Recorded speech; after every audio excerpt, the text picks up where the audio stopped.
संपन्नता की ओर बढ़ते कदम, परमात्मा इशारे।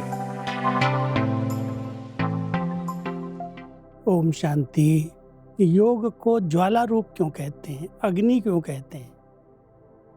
जैसे आग में अगर कोई भी चीज डाली जाए तो उसका रूप, रंग, नाम सब कुछ बदल जाता है। आज एक कच्ची ईंट को अगर हम अग्नि में पका देते हैं तो जो उसका सफेद रूप है वो लाल हो जाता है, पक्की ईंट हो जाती है कच्चे से। लोहे को डालते हैं, उसे औजार बना लेते हैं।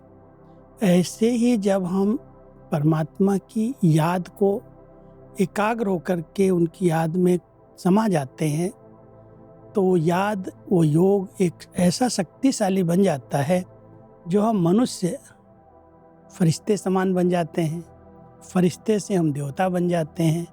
तो परमात्मा हम सबको कहते हैं, बच्चे, योग अग्नि है और इस अग्नि में पढ़ने से, शक्तिशाली याद में रहने से आपके जो आसुरी संस्कार हैं, शूद्रपन के संस्कार हैं, वो बदल जाते हैं। आप पहले ब्राह्मण बन जाते हैं, फिर फरिश्ता बनते हैं, फिर देवता बन जाते हैं। तो आज परमात्मा ने हम सभी बच्चों को एक बहुत सुंदर योग अग्नि का, योग ज्वाला का अर्थ बताया है। जैसे अग्नि में कोई भी चीज डालो तो नाम, रूप, गुण सब बदल जाता है। ऐसे जब बाप के याद के लगन की अग्नि में पड़ते हो तो परिवर्तन हो जाते हो। मनुष्य से ब्राह्मण बन जाते, फिर ब्राह्मण से फरिश्ता, सो देवता बन जाते।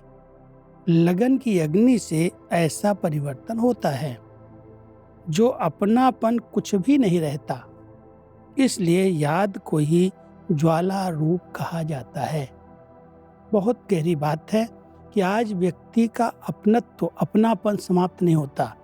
मैं बुद्धिमान हूँ, मैं पढ़ा लिखा हूँ, मैं बहुत पद वाला हूँ, मैं इस पोस्ट पर हूँ, इतना बड़ा मेरा बिजनेस है।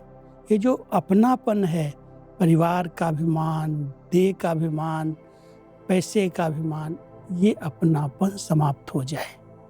मनुष्य ब्राह्मण बन जाए, सच्चा पक्का, जो कहीं पर भी उसकी आसक्ति न रहे। इसलिए परमात्मा कहते हैं योग एक अग्नि है और इस अग्नि में पड़ने से सब कुछ बदल जाता, नाम, रूप, गुण, कर्तव्य सब परिवर्तन हो जाता है। इसलिए याद को हम सबको ऐसा ज्वाला रूप शक्तिशाली बनाना है। ओम शांति।